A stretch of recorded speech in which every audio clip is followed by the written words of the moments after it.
Who here knows somebody with a food allergy? I think everybody can raise their hand, right? I mean, we're a little shy, we're not doing it. But it seems we're aware of other people's needs and their dangers, maybe a little bit more than we used to be.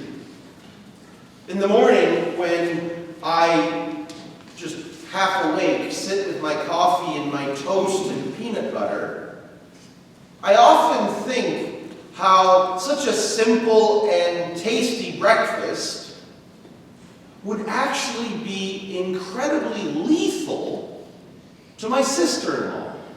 If she was even near the table, she could get sick from just the smell of the peanut butter. It's amazing to me how things like that can happen. Think about this. Think about the spoon of honey which sweetens your cup of tea.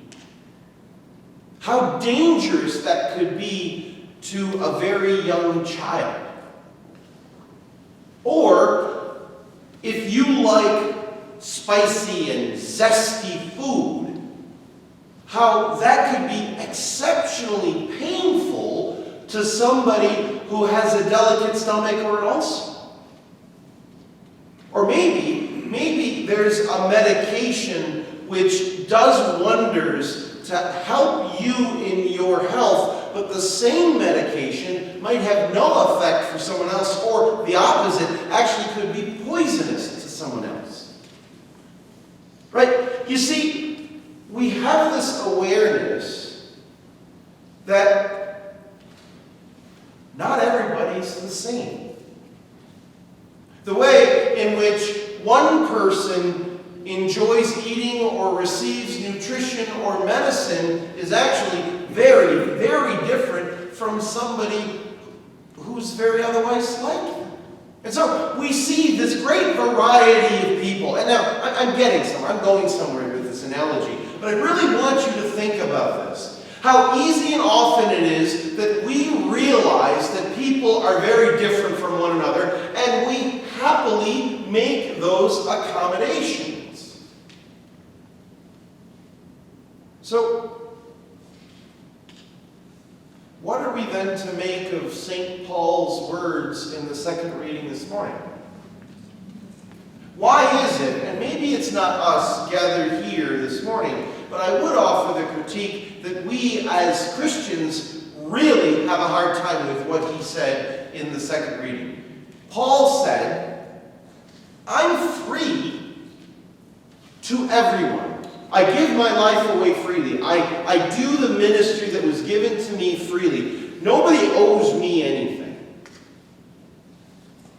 And in so doing, I willingly chose to become a slave to everyone. Not in general terms, not in some general category. No, very specifically. He said, to the weak, I willingly became weak. I joined them in their weakness. And in another part of one of his letters, he talked about to the well-fed and the strong, I became well-fed and strong. I met people where they're at. I embraced and engaged their experience of life. If they were a certain way, I joined them. If there was another group of people who were different, I joined them. I entered into their experience of life. I became, and I really want you to think about this, I became all things to all people.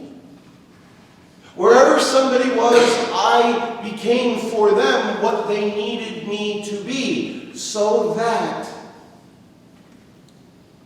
I might save some. So that my relationship with them, my joining them in their life, my uniting myself to their experience, might draw them into a relationship with Christ. Why is this so hard for so many today? Why in our Christian faith do so many, and again, I suspect it's not you, because I know you. You're wonderful, and I'm not just being polite. But why is it when we look around our Christian world, why is this so hard for so many Christians? Why are so many of our leaders and our preachers and our teachers insisting, no, it's the opposite. People need to change and come to us. They need to figure their moral stuff out first, we're told. You got to get your life right, and then you're welcome in church. Right? Until you get your stuff right. If your life is messy, if you're morally weak, you're not wanted. How is it that that is such a strong and consistent message? If you haven't heard this before, I'm thrilled. But I'll tell you, I hear it over and over from our students. Again, not you who are sitting here, but those who haven't shown up this morning because someone somewhere convinced them they weren't good enough. They weren't wanted. They were too weak.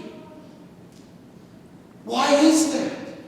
Why have we completely ignored St. Paul's example? He who became everything for everyone, why is it we insist we can't do that? We can't change for other people. Oh, no, we say, in this self-righteous, condescending way, some of our leaders say, oh, no, other people need to change to become like us. And then we'll welcome them. Then we want them. Then they have a place in our church community. But not until then.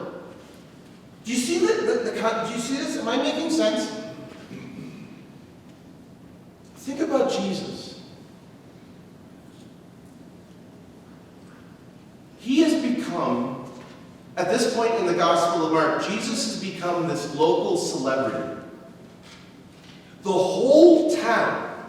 Now, Capernaum, which is where this gospel takes place, Capernaum was, by the day's standards, a big town, a big city.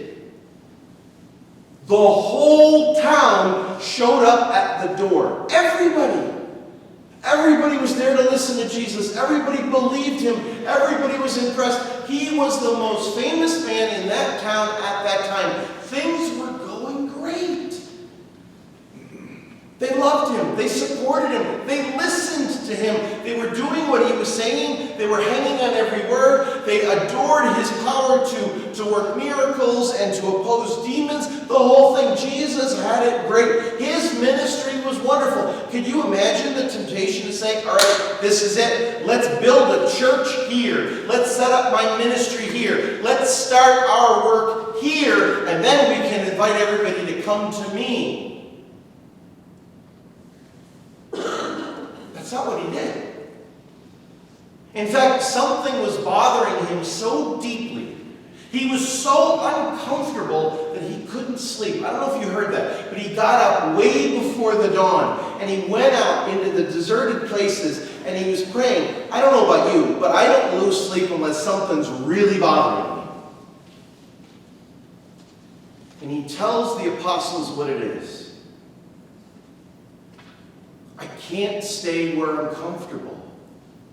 I can't stay just here and expect people to come to me. No, I've got to get out of this comfortable town where everybody loves me, and I've got to go to them.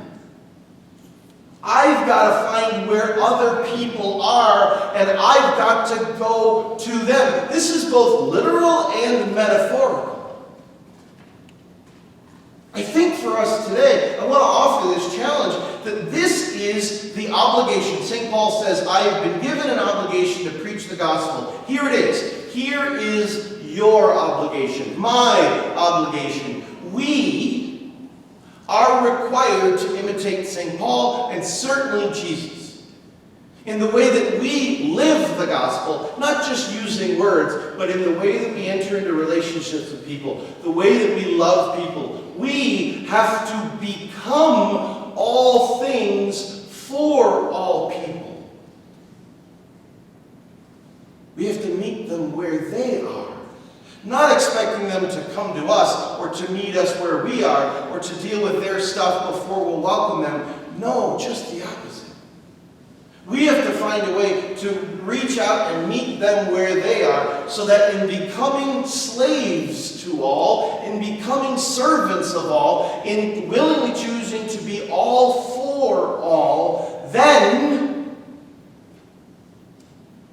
we might draw a few to Jesus. It's not easy. It certainly isn't comfortable. This is what St. Paul did. This is what Jesus did. This is what we're supposed to do too.